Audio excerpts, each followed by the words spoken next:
मंगलवार व्रत कथा। एक ब्राह्मण दंपति की कोई संतान नहीं हुई थी, जिसके कारण पति पत्नी बहुत दुखी थे।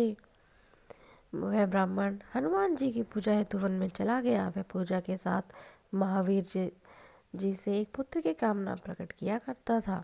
घर पर उसकी पत्नी मंगलवार व्रत पुत्र की प्राप्ति के लिए किया करती थी। मंगलवार के दिन व्रत के अंत में भोजन बनाकर हनुमान जी को भोग लगाने के बाद स्वयं भोजन करती थी। एक बार कोई व्रत आ गया जिसके कारण ब्राह्मणी भोजन न बना सकी। तब हनुमान जी को भोग भी नहीं लगाया। वह अपने मन में ऐसा प्रण करके सो गई कि अब अगले मंगलवार को हनुमान जी को भोग लगाकर अन्न ग्रहण करूंगी। वह भूखी प्यासी 6 दिन तक पड़ी रही। मंगलवार के दिन तो उसे मूर्छा आ गई।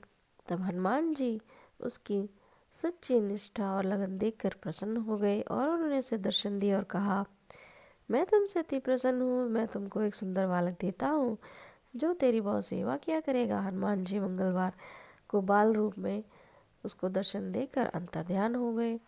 सुंदर बालक पाकर ब्राह्मणी अति प्रसन्न हुई।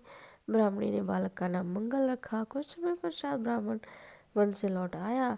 प्रसन्नचित सुंदर बालक घर में क्रीड़ा करते देखकर वह ब्राह्मण पत्नी से बोला, ये बालक कौन है? पत्नी ने कहा, मंगलवार के व्रत से प्रसन्न होकर हनुमान जी ने दर्शन देकर मुझे बालक दिया है। पत्नी की बात छल से भरी जानकर उसने सोचा कि एक उल्टा व्यभिचारिणी अपनी कलुषता छिपाने के लिए बातें बना रही है। एक दिन उसका पति कुएं पर पानी भरने चला तो पत्नी ने कहा, मंगल को भी साथ ले जाओ। वह मंगल को साथ ले चला और उसको कुएं में डालकर वापस पानी भर कर आया तो पत्नी ने पूछा कि मंगल कहाँ है। तभी मंगल मुस्कुराता हुआ घर आ गया। उसको देख ब्राह्मण आश्चर्यचकित हुआ। रात्रि में उसके पति को हनुमान जी ने स्वप्न में कहा, यह बालक मैंने दिया है। तुम अपनी पत्नी को उल्टा क्यों कहते हो? पति यह जानकर हर्षित हुआ। फिर पति पत्नी मंगल का व्रत रख अपना जीवन पूर्व व्यतीत करने लगे। जो मनुष्य मंगलवार व्रत कथा को पढ़ता है, सुनता है और नियम से व्रत रखता है, हनुमान जी की कृपा से उसके सभी कष्ट दूर होकर सर्व सुखों को वह प्राप्त करता है।